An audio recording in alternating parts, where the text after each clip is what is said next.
All right, all right. It is From the Margins with my friend Jimmy Afant. Hello, Jimmy. How are you? I'm doing fine. I just got off the plane yesterday. I was on Sunday, Monday, Tuesday, and Wednesday in Puerto Rico, and it was such a sacrifice. I had to go down there to hear some cases on Social Security, disability, and it was such a horrible weather. I'm just being sarcastic. It was beautiful. I was in the mountains eating. I drove around and I saw the good, the bad, and the ugly of the island. So it was fun. I'm, Excellent. I'm doing good. So how Well, have you been? You're back in do, Baldwin Park. I am back in Baldwin Park, back in the home studio. It feels great to be back in the big chair here and with a real background behind me. I Not the love fake it. I love one. it. Not the fake one. This is all real. This is the studio, and it's cold in my apartment. It's 77 degrees, but I'm cold. Therefore, I'm wearing a turtleneck. But And it's your apartment and you put the temperature at whatever temperature you want. that's right, sir. That's right. I love it. I love it. And for those viewers who are joining us and have asked in our comments, well, who is Jimmy Afant? And James Afant is a former DNC and FDP party official.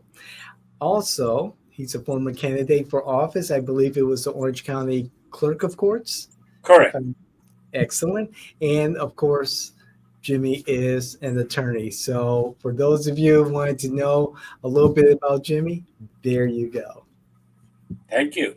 You're welcome, sir. So, And also a grandfather, husband, and all around person who's reached the great age of 76 and doesn't care what comes out of his mouth anymore.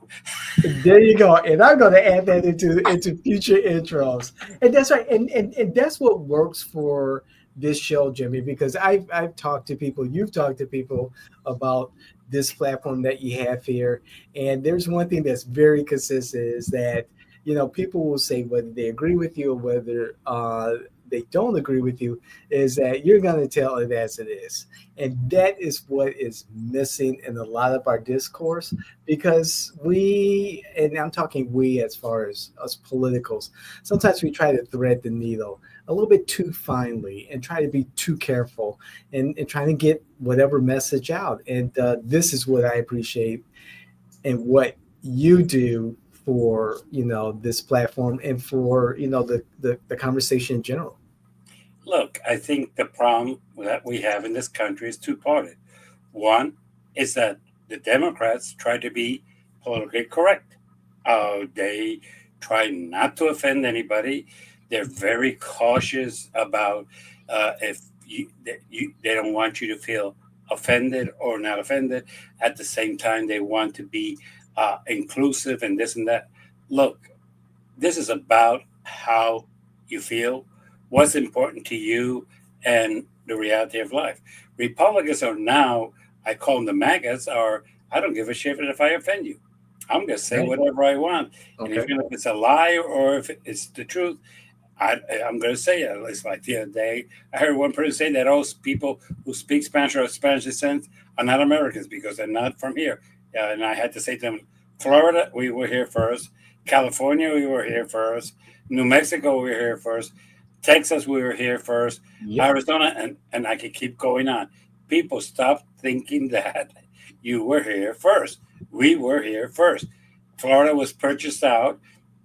California and New Mexico and Arizona was stolen. So it all depends how you want to say this. But I'm going to call it the way I see it. Okay. And if I offend some people, I don't apologize. Whoa, whoa, that's not a democratic thing to do. We're supposed to apologize. No, no, no, no. This is the way I feel. I respect the way you feel, but I demand that you respect my feeling too. So, with that in mind, I'm going to try to get out of this craziness that's become all controlling the news. And I'd like to think of it of a smart way that Trump has done. He he wants to keep the Epstein thing going and going and going because you've heard nothing about the war in Ukraine and Russia. You've heard nothing about the war of Israel. You have heard nothing about the tariffs. You have heard nothing about the thing in Texas and how poorly it was managed. It's all about one thing. The typical magician. Let me look over here. Look over here. Look at this. Well, I do this on the here, and you're not look. And I think it's a distraction. Yeah, Let like me take blaming the Democrats for pushing the disclosure of the Epstein files. That's yeah. another Well, diversion. and that's because the Republicans don't have the cojones to confront their president. Look, your people want this. I'm not sure why, because if they're thinking that they're going to get the truth, they're not. We all know that the reason they're not disclosing that is because Donald Trump was told by Pan Bundy, your name is in the file. You are part of the file. There are depositions where basically Epstein was asked point blank if Donald Right. Trump, participated with these 14, 15, 16-year-old girls. And the truth of the matter is, Epstein took the fifth because he would have to admit that he had 14, 15, 16-year-olds, but it was not categorically denied either. We also know that one of the girls that was a victim worked in Mar-a-Lago at the age of 16 and was recruited by this young lady and became one of the people who served Epstein. We know that. All this is true. Okay. The fact to say that he didn't, if he did participate or not, we do not know. But he's concerned, and he has a legitimate concern.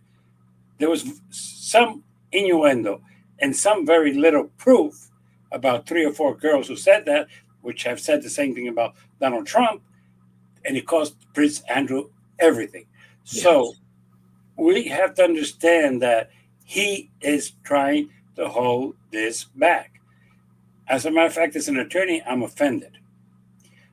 The motion that was presented to release these files was done in such a way that the attorney who signed it knew that the judge had to deny it because it was an illegal request. It had no legal basis for it to be released. He did it not poorly, he did it badly on purpose to assure it was their release. And you're Today, talking about the grand jury. grand jury, yeah.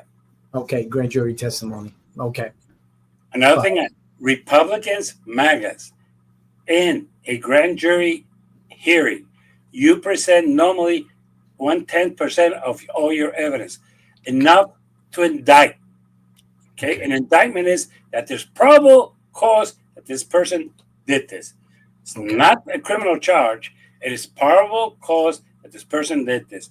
And there's a joke among criminal defense attorneys.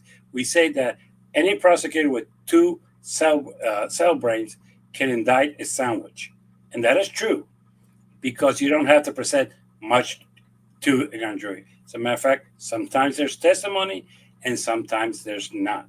But in this case, you're not going to get everything about the Epstein case, even if this is released. The truth is, and I'm going to end this here, the reason it has and will never be released is because it would have to include that Donald Trump participated in these scandals together with Epstein, and he does not want that to go out.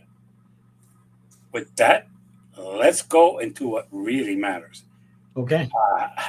Russia is another distraction, and Donald Trump is not as dumb as you think. Right. And he did something that most people did not understand. It went above their head.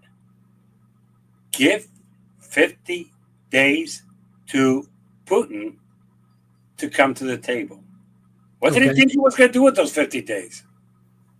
Bombard the hell out of Ukraine, try to advance his troops as much as he can, to have as much land as he can, and then sit down and say, knowing that Donald Trump is an idiot, say, okay, let's leave the lines where they are right now. No. You don't give him 50 days. But he did, shows that he doesn't know too much about diplomacy, And second, shows that maybe what he's trying to say, hey, Putin, get as much as you can. And at the end of the 50 days, we'll sit down, you can keep it. That doesn't surprise me. Uh, that is a problem right now because the media is concerned about Epstein. It's not reporting that there's still killings going in Russia and in Ukraine. Right. And the weapons that uh, Europe is giving Ukraine are being used. Yeah. Okay? But it's not coming from the United States. We're not sending weapons to Ukraine because Donald Trump doesn't have the cojones to do that. He's Right. afraid of Putin. So that's another story. But that is not being reported. It's the destruction. Look at the little silver thing I have here called Epstein. And we're going to discuss this during lunches. We're going to talk about it to a point that we're going to be repeating ourselves 3 and 4 times in different stations. You go to CNN and hear now. The other one Okay. that is not being discussed, but it is connected to Epstein, is Murdoch. And the the business journal, what you call it, Oh, the Wall Street Journal. the Wall Street Journal. Oof. That lawsuit was answered. That lawsuit, he has countered sued Yes. Donald Trump for malicious prosecution. This might be an interesting thing because Donald Trump might have to pull out of his pocket money to pay back. Ooh. And he has given instructions to the Wall Street Journal to dig deeper and to go forward all the way to the end of whatever they can prove to do an investigative reporting and to go forward. He is not backing up. He is not paramount and their attorneys with no cojones. This guy say, let's go for it. Mm-hmm. And let me tell you, it's been said by some people that they do have the evidence, that they're willing to walk into the court and say, here it is. Okay? And for the record, let's hear one thing that has not been discussed in the media, and I want to discuss it today. In this lawsuit, it is mentioned in the Wall Street Journal that as part of the paperwork that's in the Epstein file, Okay. which is in the possession of Pam Bundy, there is this letter of happy birthday where he draws a naked woman and the comments. Okay?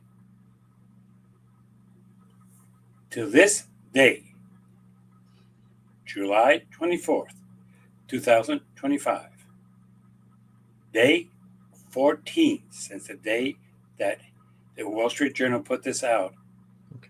Pam Bundy has not stated publicly that that's not in the file. Huh. Okay? Okay. She's not going to say, hey, I have the file and that's not in there. Which makes it clear that it is. It's been seen by and now these people who were trying to help the Wall Street Journal and were trying to get out the information about Trump being involved in this case, I understand, are giving more and more information to Right. the Wall Street Journal. And this could get really dirty really quick. I'm not trying to go into the Epstein thing. I'm trying to tell you people that your president is lying to you saying, I'm going to sue this guy because this is a lie.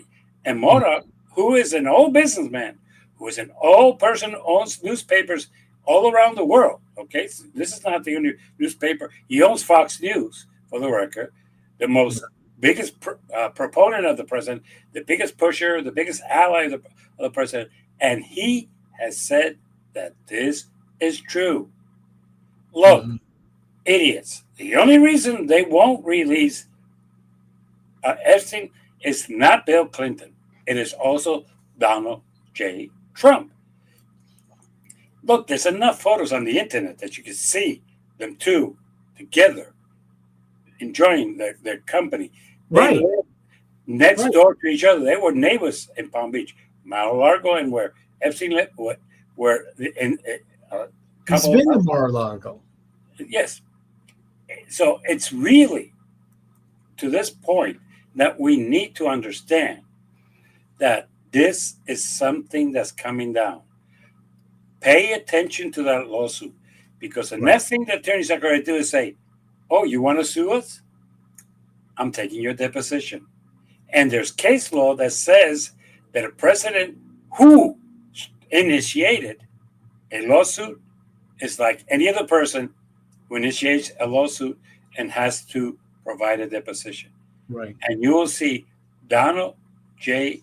Trump, Donald J. Trump, take the fifth like there's no tomorrow. Wow. Jimmy. Yeah. There's so many layers, and you mentioned Russia, and I want to, and I may be stretching it here, but I'm going to try this. Okay, go for it. You mentioned Russia and how Donald Trump said on day one, the war between Ukraine and Russia is going to be over. Blah, blah, blah, blah, blah.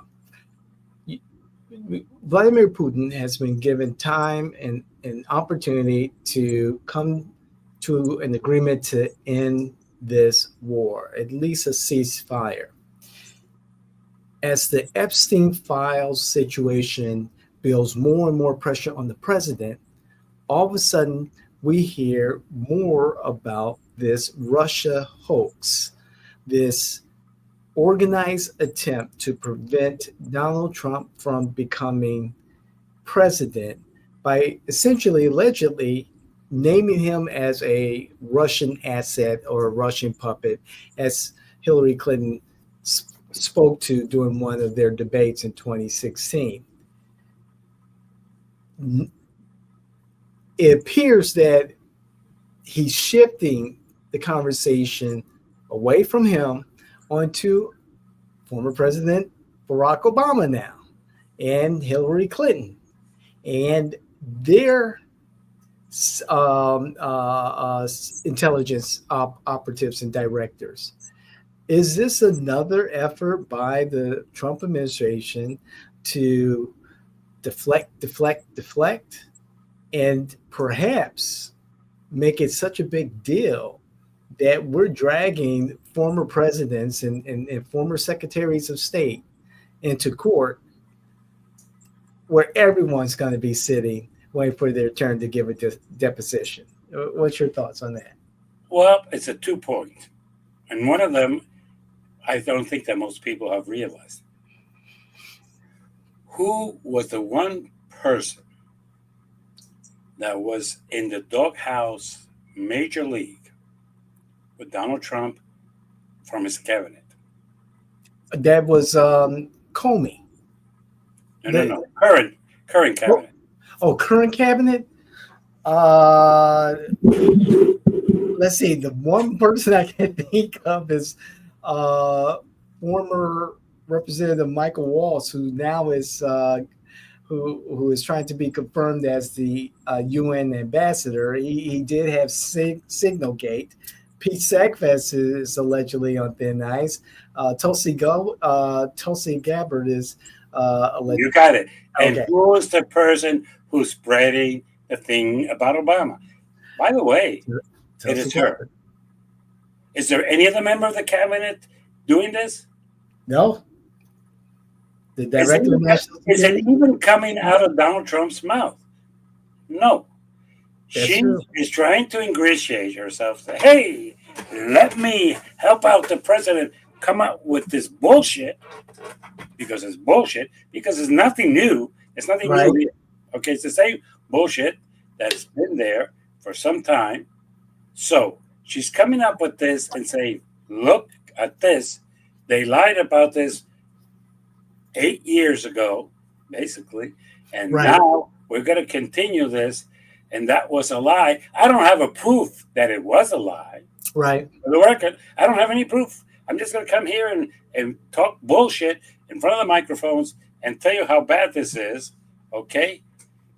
Nothing that we could do now We could do because we back then they didn't have proof. Bill Barnes and Department of Justice told President Trump back then, "There's nothing here." Okay, it was written by a private investigator hired by first the Republican Party to find out if it was true, and then by when he took over the Republican Party, he was kicked out, and then the Democrats picked it up.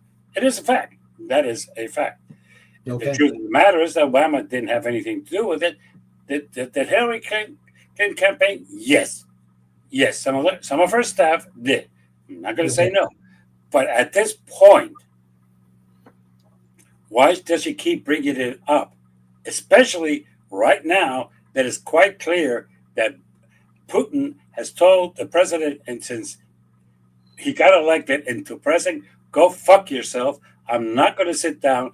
I'm not going to discuss peace. I'm going to go forward with the Ukraine war, and you are nobody to tell me what to do. Fuck you. If that's not being a bitch, I don't know what a bitch is, but that's so that's the other thing. So the truth is, she's going up there and throwing another smoke bomb and say, "What about this?" When there's nothing here that is new. I'm sorry, nothing that's come out of Tulsi Gabbard's mouth is new. We all know this. This has been a bone that has been picked and chewed and spit out. So it's not like, oh, wait a minute, never heard of this one. No, you've had. So it's more of a distraction. There's no doubt about it. But at the same time, she's trying to ingratiate herself with the president because she's been in his doghouse for some time. Okay, when he said something, she said, "No, that's not true." She got herself in some serious trouble. Okay, and we all know. I remember that. That's true.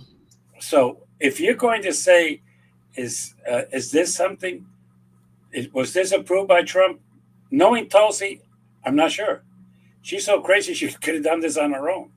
I'm hoping that the White House authorized it because, after all, she talked from the White House. And that's the other interesting thing here. She did not go to a corner library. She did not even go to her office and do a press conference. The press conference was done in the White House. Yes, it was. She had to have the consent to bring it up. So somebody in the White House with her might have said, "Hey, this is a good idea. Tulsi, you do it so you can ingratiate yourself with the president again, and let's create this distraction." So I think it's a combination of two. Let's create a distraction, but at the same time, let's ingratiate her with the president. I wouldn't put it past them because right now, I hate to say this, they have nothing to say positive. Look, the polls are clear. He's down on the economy. He is down on immigration. He is down on the tariffs. He is down on everything. As a matter of fact, people are even the thing they're most angry. He's 37% down on Epstein. So, which is a guy who's dead. I mean, and there's even if you put out the whole file there, nothing's going to change. On the fact you're going to know that our current president might have been a pedophile. And there's only one president who's had lower numbers. He's right now at 11% under. When on average, at this time, 6 months in, most presidents are 28% favorable. There's only one president who was at 16 in his first 6 months. Now, I'll give you a guess who that was. Abraham Lincoln. No. Okay. They didn't do polling back then.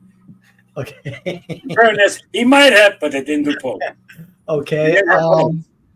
So modern day president, I would have to say, first guess would be George W. Bush.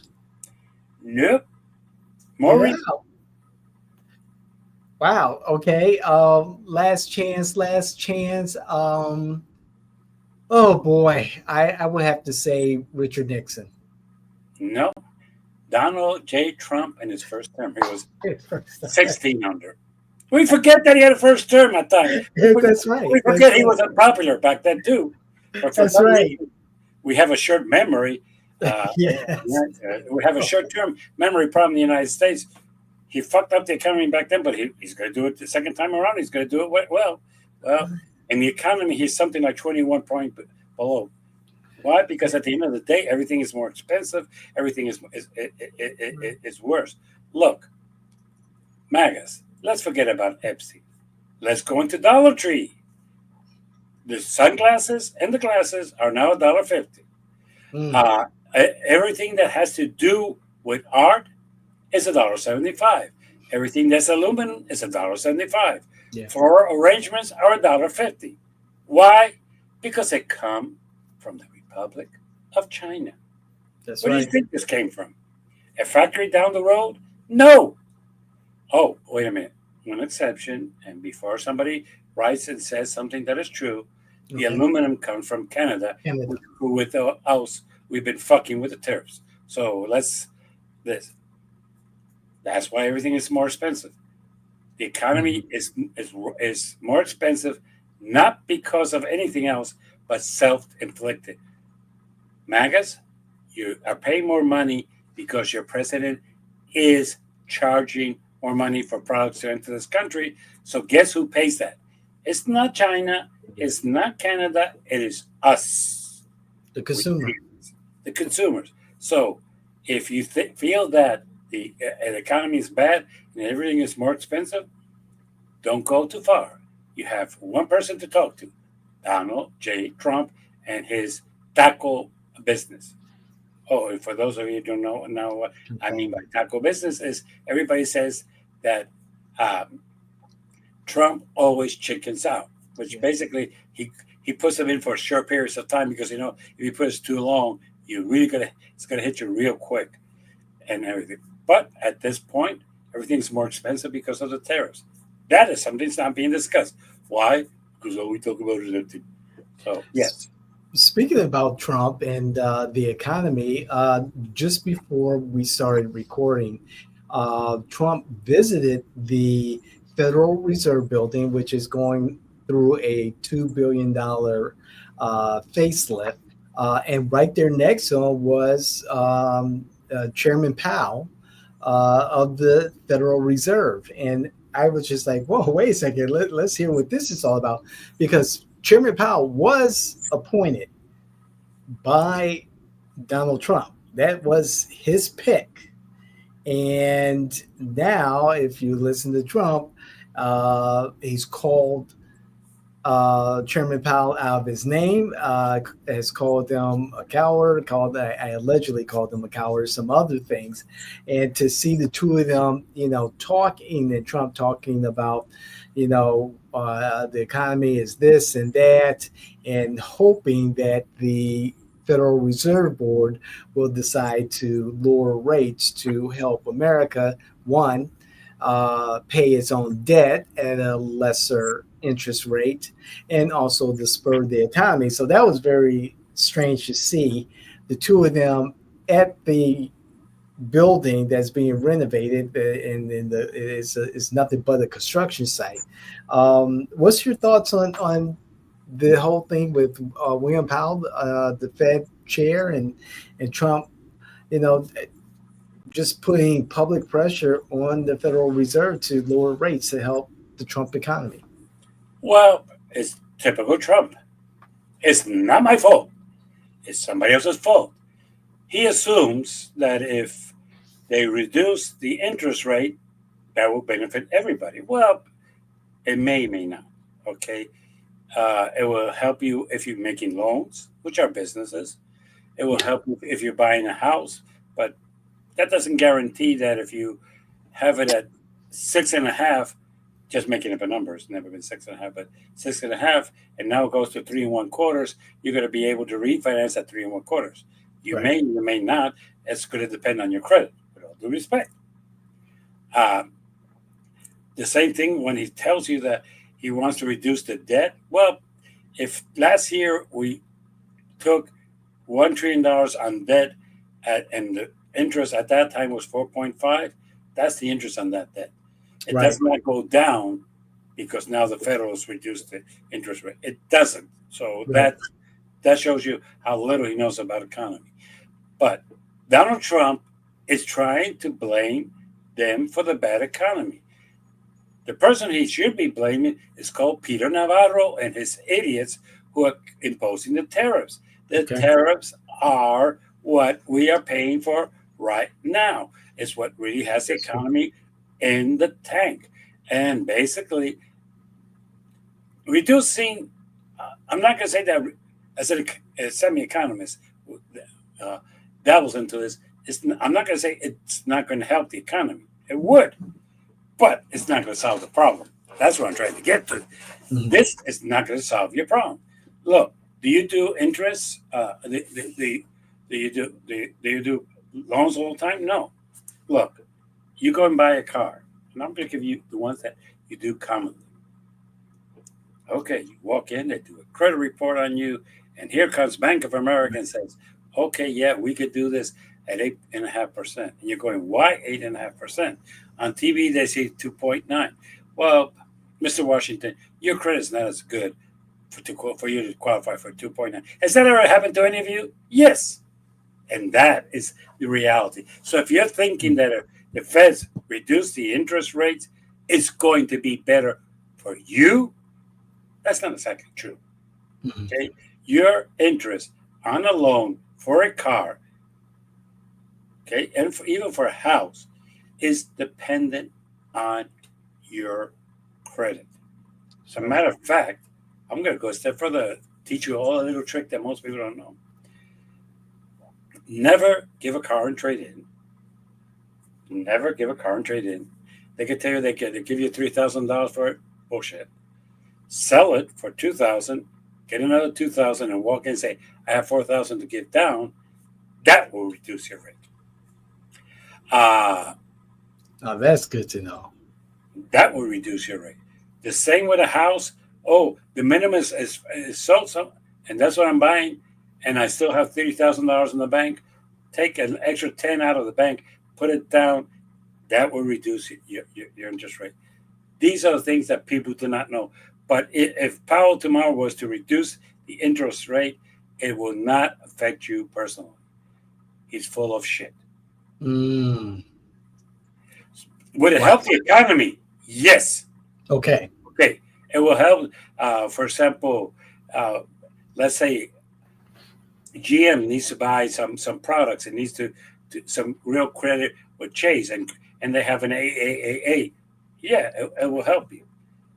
But right now, I'm going to go a step further.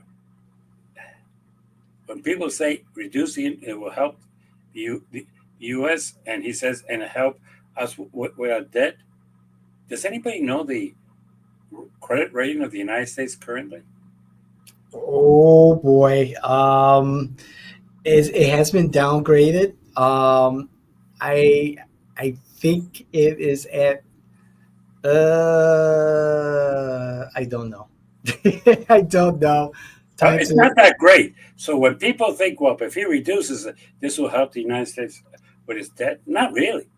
We have a horrible credit rate for supposedly the most powerful nation in the world. And to steal the words of Newsroom, which I know you saw, the TV series on HBO, the United States of America is no longer the greatest country in the world. hmm yes. So it's not longer the greatest credit company in the world. So that is for the record, in case people do not want to know, so well, who is it? Curtis. It is uh, Saudi Arabia. Yes.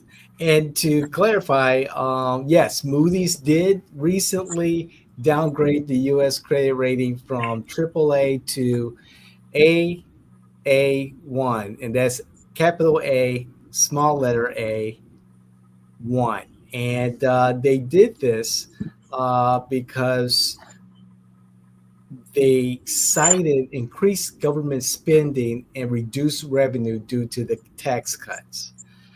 So, you know, it used to have the United States used to have the highest possible credit rating, but again, the downgrades are because of the growing national debt, repeated debt ceiling standoffs, and the lack of progress in addressing deficit spending, as we saw with the Well, one big beautiful. it could be addressed. The problem is very simple. They lack the cojones. Look, Mm-hmm. I'm MAGA. If you have less income, But more spending, is that good for you? No. What did the big, beautiful, and ugly bill do? It reduced tax for the billionaires.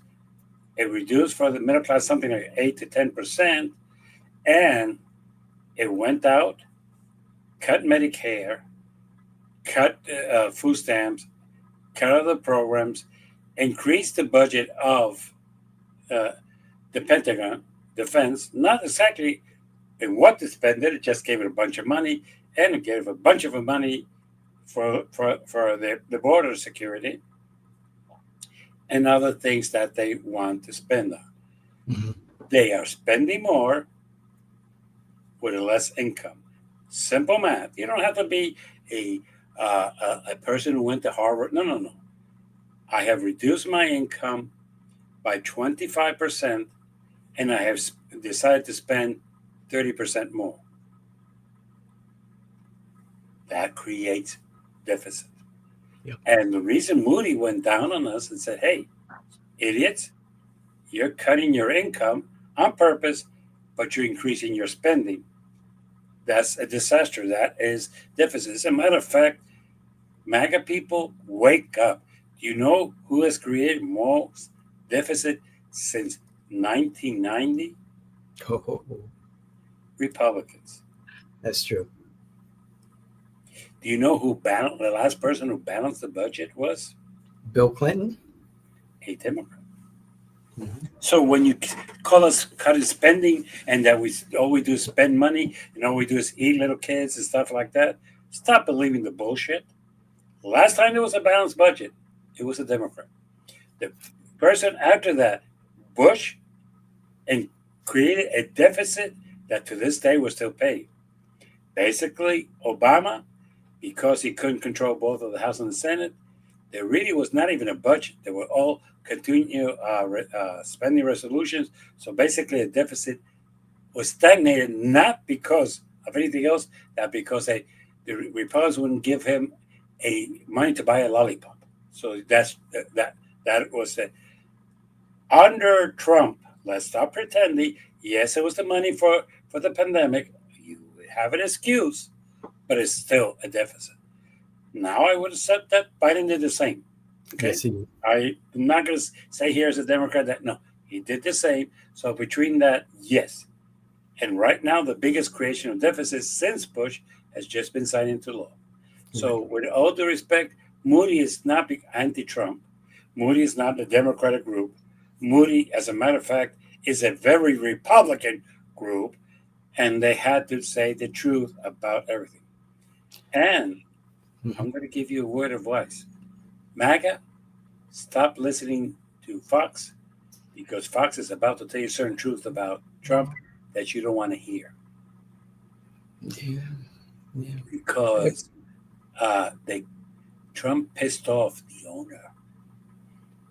Okay, he pissed off the owner. Yeah.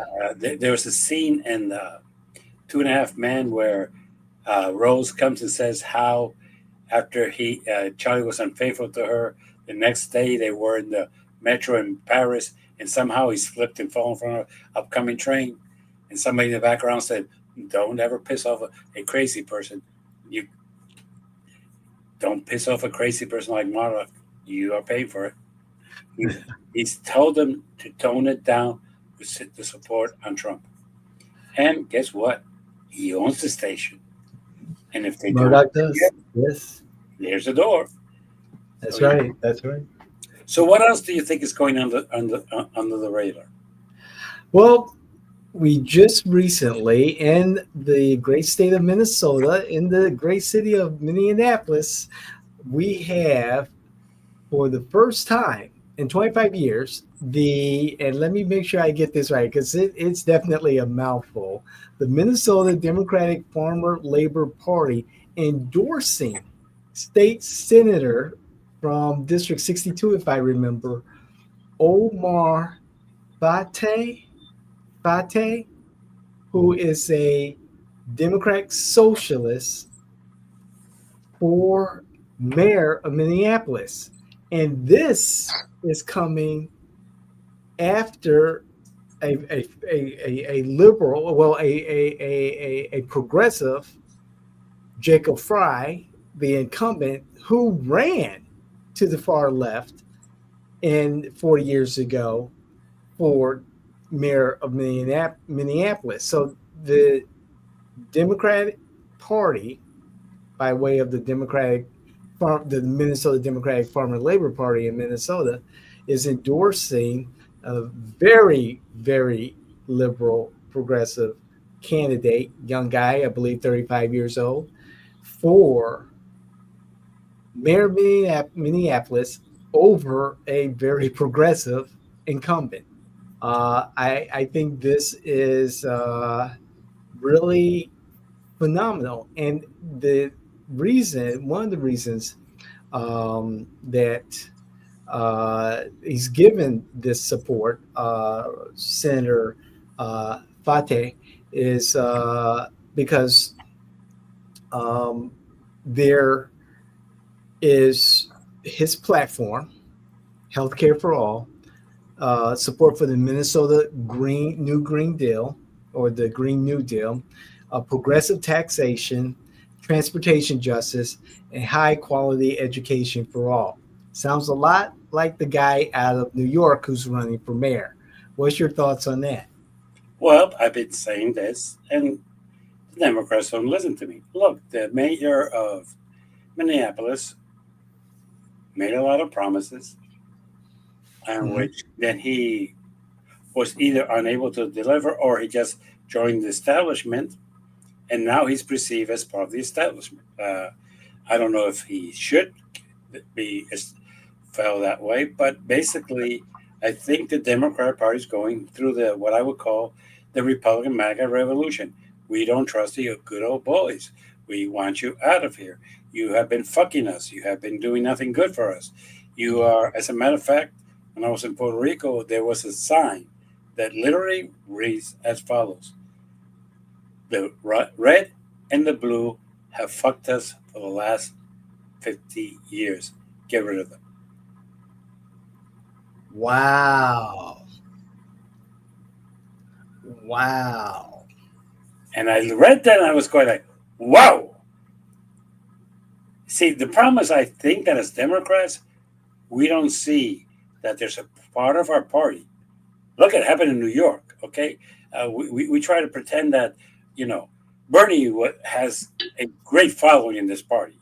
You might disagree with everything that comes out of Bernie's mouth, Mm-hmm. but to say he doesn't have a following, that is a lie.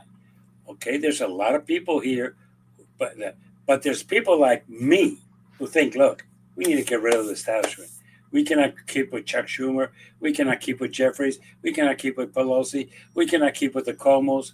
I have to agree with Durbin. It's time for him to go and bring in Yeah. new blood. Yep. That's his words, not Yeah. mine. Record. Yes, that's Okay? correct. We need new leadership, and believe me or not, also you have a problem. As we recording this today, I'm going to give you the fuck up in a little while of Democrats, which is kind of interesting. It's a little bit different than what I've been saying. But right now, can I ask you honestly, what has our leadership done to create trust in them? Listen to what I'm saying. What have they done for us to trust them?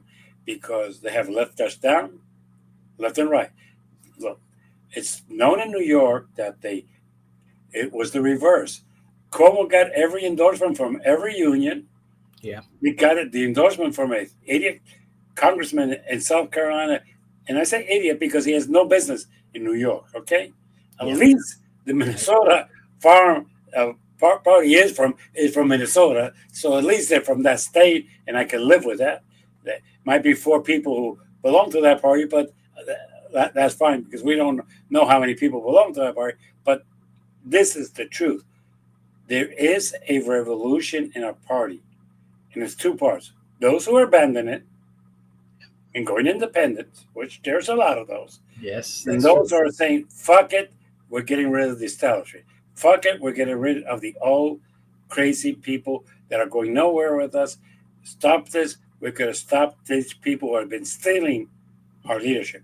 Look, if you talk to a lot of the young people, they were pissed off with what Biden did. And not even Biden. It was the party. They see it as a party. Biden was gone. Okay? When he Sure. sat down June of last year to do his debate,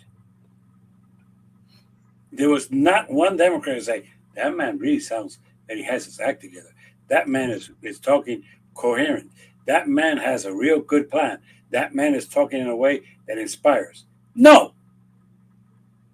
And if you thought that happened in June, you're an idiot. That's been going on for some time. That's But right. what did they do? They hold him 3 weeks, and then by that time, there's only 1 week to the convention. During those 3 weeks, and I've been told this by delegates in the state of Florida, they were approached to tell them that they were going to put Kamala, and they wanted Kamala to vote for them. And the way they push it is that they were delegates for Biden and Kamala, so they had to vote. Right. So, look, this created such a bad taste in my mouth and in the mouth of many Democrats. So when we're talking about that people want a change, I'm not surprised at all. Now, from what I hear from Minneapolis, the thing that you left out is that this race is close and it shouldn't be close. Sure. Okay? If he's such a great progressive, if he's done so much for Minneapolis, if Minneapolis is going all around, maybe it's time that we start thinking differently. But Sure. this young man, 35 years old, yes, a state senator, not going to take it away. So just like Mandy was an assemblyman for the state of New York. So yes, Right. they did hold some political office. They were doing well. But the other thing that you're not mentioning, Okay. and this is something that I want to bring up, they have another thing in common. When you sent me the message, I decided to go and do some research. Okay. This young man in Minneapolis is using social media the same way it was used in New York. That's right. That's right. And you and I are political consultants, That's okay? right. I'm going to put that hat on. And if right now somebody told me I want to spend so much in the news, I would slap you in the face. I want to spend so much in the radio, I would slap you in the face. I want to spend so much on TV, I would slap you in the face. I want to spend so much on social media. Let's talk. Yeah, we're talking. Okay, I want to spend money on people getting texts from me saying, "Please vote for me." We could talk about that one too. I want to spend people outside of the of election places. Yes, I want to have people going and getting the list of people who are early voting. And the day that they receive the ballot, having somebody knocking on the door, I'm here from the Washington campaign to ask you to vote for David. Definitely. All other things, I don't give a right ass of endorsements. You and I know they've never meant anything. They're good for the candidate's ego, but that's past that. That's about it. There's nothing there. So I could say this without hesitation. People want to change. The young people want to change. The people are not happy with what the Democrats have been doing in the last 25 or 30 years. And that includes Barack Obama. I understand we're going to say that Barack was, he did not really, a lot of us expected him to rock the boat. He really didn't.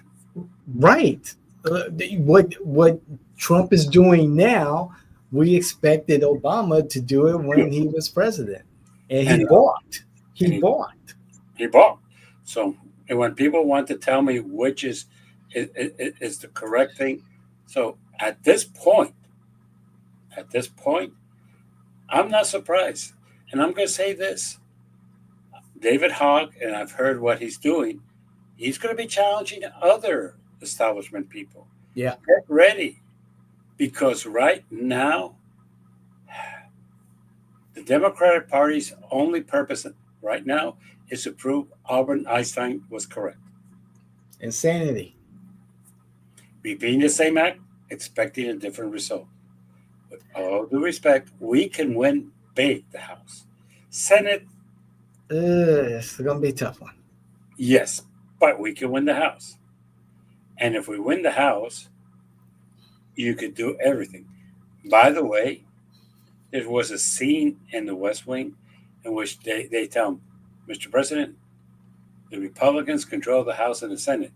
And he said, you're right, but I have something more powerful than that. And they said, what? Hey, in order, if I veto any project of law, they're going to have 2/3. And the Republicans don't have 2/3. That's right. So the power of veto is one that most presidents have been afraid to use, but I would not hesitate to use it in a microsecond. Sure. I don't think this is good. Fine, go and find 2/3 of the House and Senate to override the veto. You can't. It's veto. It's out. No good. Finale. But right now, people, you need to wake up. Things need to change. If the Democrats are thinking they could just do the same way everything and coming back, no. And the other thing that's why this is happening, David, Yes. who is the leader of the Democratic Party in Florida? Jimmy, you took the words right out of my brain. I was going to mention the leadership at this point. The Florida Democratic Party is led by Nikki Fried. And how much has she accomplished? And how many real Democrats know her name and would follow anything that she asks? Very little. Her accomplishments are negated by her lack of accomplishments. You could say winning Jacksonville, the mayor's race there, but then losing House District 35. The Republicans flipping Miami-Dade from Democrat to Republican. That's a big stain on her record. How many people know Nikki Fried? How many Democrats know Nikki Fried? If I were to randomly pick someone from the voter file, I'll say 10. I would say about maybe 8 out of 10 do not know who Nikki Fried is. And, and what is our plan to get the state blue? Oh, wait a minute. She has a great candidate for governor. No, she doesn't. She has a great candidate for attorney general. No, she doesn't. She has a great candidate for state senator. No, she doesn't. No. She has a great candidate for agriculture person. No, she doesn't. And she has a great candidate for CFO. No. Oh, why is he talking about this? Because we're in July 24th. Thank you. A year before the primaries. Yep. Not a year before, no. A year before the primaries, and exactly 1 year and 5 months away from the election. That's right. It's not that we're no. Nobody wins coming at the end. At the end, the last minute candidates don't win. And you know that, and I know that. Right. You have to go raise money. You have to go talk to people. You have to get your name known. You have to get name recognition. You have to come up with a plan and everything like that. And basically, the Democratic Party has been taught a lesson by two people. Two. One in Minneapolis and one in New York. Talk about the economies. Stupid. Yeah. Okay? Talk about the economy. Stupid. Okay? Did they do it? No. Mm-hmm. Why not? Because they do not want to do anything. Mm-hmm. And I believe that. I believe that the Democrats, in preparation for today, Jimmy, I was listening to a couple of podcasts and reading. And if I understood correctly, the Daily Mail did a story about the Democrats coming together and doing the autopsy on what they need to do to make a difference, to be relevant again. However, in this autopsy, the individuals involved are forbidden to talk about two things: Joe Biden and how he had to exit the race, and the Harris-Walz campaign and why it failed. So in other words, let me say something as when I used to study science in college. I never forget that the professor came to us and said, the way you cure a condition is by finding the cause. That's correct. A yellow fever was, they figured out that it was a mosquito, and they eliminated the mosquito. We know that polio was created by a condition, and we invented a vaccination that eliminated it. Correct. So, if you're going to tell us, well, the two most important things, we're not going to discuss that, you could take that study and shove it up Joe Biden's ass because it's useless. Yes. It's useless. It's completely and totally useless. And all the while, more and more Hispanic men and Black men are leaving the party. Yeah, but you know why? Well, as a Black man, I can tell you they're not speaking to the issues that are important to my kitchen table issues. And they're not speaking from a point of abundance or prosperity. They're speaking from a position of victimization. That is my issue as a Black man and why I left the party. Okay, let me clarify something to you. You are right, but I differ from you. Sure. It's not Hispanic and Blacks. We've been abandoned by the white man and the white woman. Why? Oh, they left Because they're not discussing anything that is relevant to them, and they still don't. So let's stop pretending that it's only that one group. The truth is that the Democratic Party right now does not have a leadership and does not have a purpose. But let me give you something that you do not know. Okay. They did a study in the great city of New York. And guess who mostly voted for? Young, somewhat affluent white people, white women in general. White men, young Hispanics, and young Blacks, because what was he talking about? Free transportation? Yes. He was talking about let's get people to have food pantries all around the city. Find a place where it belongs to the city and get the food banks. He even explained it. Get the food banks to put the food there and let people just come in and take it. Exactly. That I can deal with because we do have food banks. Yes. That's smart. Okay. The third thing he was talking about was free daycare. Mm-hmm. Can I say something? Is there anything more important to Hispanics and Black that they could have their wives and themselves drop off their kids at a free daycare center so they both could go to work? That's a great idea. Having been in the field of child protection, I have mixed feelings about that. I prefer that a relative or one of the parents stay home and raise their children. That's my personal preference, but I see the argument there, and I agree with you. Well, the problem is that you're right, but unfortunately, very few people make enough money for a family with one salary. Exactly. And we in our conversation, the political conversation should be about creating an economic system, an economic environment that does allow one parent to stay home and raise a child. And the second thing that we don't want to talk about in your community and mine is kind of, I'm going to say this respectfully, but I have to let it out. Let's talk about it. In the Hispanic and in the African American community, more than half, I would say between 55 to 60% of children are being brought up either by their grandparents or by single mothers. That's correct. So the idea that, I would prefer that one of the parents stay home is more of a wishful thinking because most of the families are not together. Okay? That's correct. Let's talk about that. They're not together. So Yes, to say, well, right.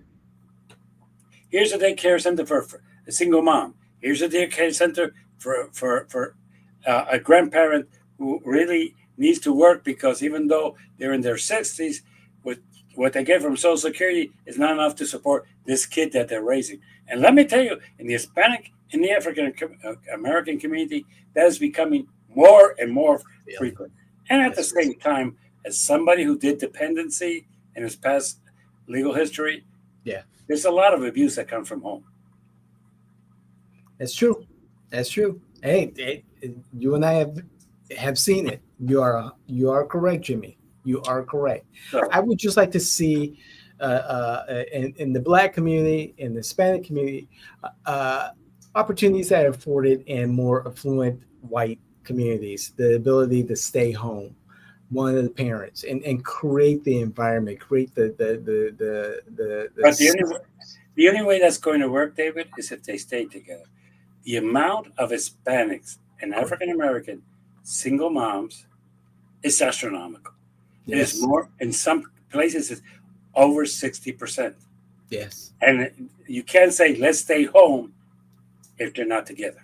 And If they're that, not together, and that's the heart of the matter. yes, that is the heart of the matter. So let's go into the fuck up of the Democrats this week. All right. Democrats, what did you do during this whole session that was forced away by Mr. Johnson because he was afraid that you and a couple of crazy Republicans would have forced the Department of Justice to tell the world that Donald Trump is a pedophile? Okay, you did nothing. I learned something from an old legislator in Puerto Rico. He controlled his party, Yeah. and they presented 22 law projects. Did they go anywhere? No, they were not the majority. Did Sure. they even go to a committee? No.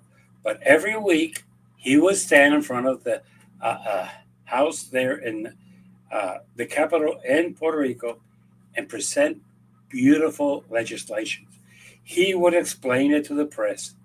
He would go out there and tell what the party wanted to do. I would grant you. He would then say, we have presented this, and these assholes on the opposition do not want to consider it. What's so wrong with this? That it comes from us? Okay. That was not done by the Democrats. That's your lost opportunity. You did nothing. Would your legislation have won? You know something? Maybe not. But show the people that you're trying to do something other than just sitting there and bitching. You have no real attempts to pass legislation. You know something? You're going to use the rules right now. And what Johnson was trying to say to everybody, go home. You can have one person stay there. Okay? And technically, because that congressman was in the hall of Congress, the session was not over. Then you could get another, and you could get Okay. another, and you could get another. And just there, voice everything that was going wrong. Say everything you wanted to do about this. Make noise. But no. He said, let's go home. And the first people who were packing to leave town were the Democrats. And you left town with no plan B. And I like to mention what plan B is to me because I was Sunday and went to a restaurant and I asked for which was the fish of the day. And the young Okay. lady told me, well, I'm sorry to inform you, sir, but the fish of the day is gone. It sold out, which happens. I'm not saying. And immediately I turn around and say, well, then I'll have this. That's called having a plan B. That's Okay. right. The Democrats knew they were a minority, but they couldn't. And you know why they couldn't come up with a plan B or plan C or anything? Jeffries is a moron. The people surrounding him are morons. And basically, he has pushed aside what I call the liberal part of the party away. Okay? That's it. Yeah. Now, let's go into the Republicans. Guys, you got a lot. And yours is good and juicy. You have been taking your people for idiots for years. Once we take power, we will release these files. We will tell you what's in there. We will tell you if there's margins have been found in here. We will release everything. Nothing's going to be held back. Well, she said she had a Martin Luther King file on her desk. She never gave a report on the Martin Luther King file. She said she had a John F. Kennedy file on her file. Nothing. She never gave a report on it. But because he didn't think this one through, this I put on Donald Trump, he appointed the FBI director and deputy directors, two people like me. Well, I don't make my living doing podcasts, but they did. Okay. They did. Yes. And they had time after time. Oh, yes. Epstein. And when they got there, she told them to shut the fuck up and not talk about it. And they did. And basically, they fall in line. Yes, they did. Right now, you are not discussing any legislation. You are not discussing any laws that you could have discussed between now and August that might have benefited this country just because you have an obsession with a pedophile, because you think you could prove that everything in there were Democrats who eat children, like in Pizzagate, which is so absurd, I cannot even go there anymore. Right. And that the Democrats were in there. Was Bill Clinton in there? Yeah. And there was another Democrat back then there in that file. Oh, wait a minute. Now he's a Republican, Donald J. Trump. But back then he was a Democrat. Yes, for the record. We tend to forget that one. And back then he was eating children. And he was a pedophile because he was a Democrat. But then he became a Republican and stopped doing those things. Oh, come on. Give me a break. He's been told by Pam Bondi his name is in there. There's enough pictures that if you go on the internet, as a matter of fact, if you just, I did this the other day just to have fun.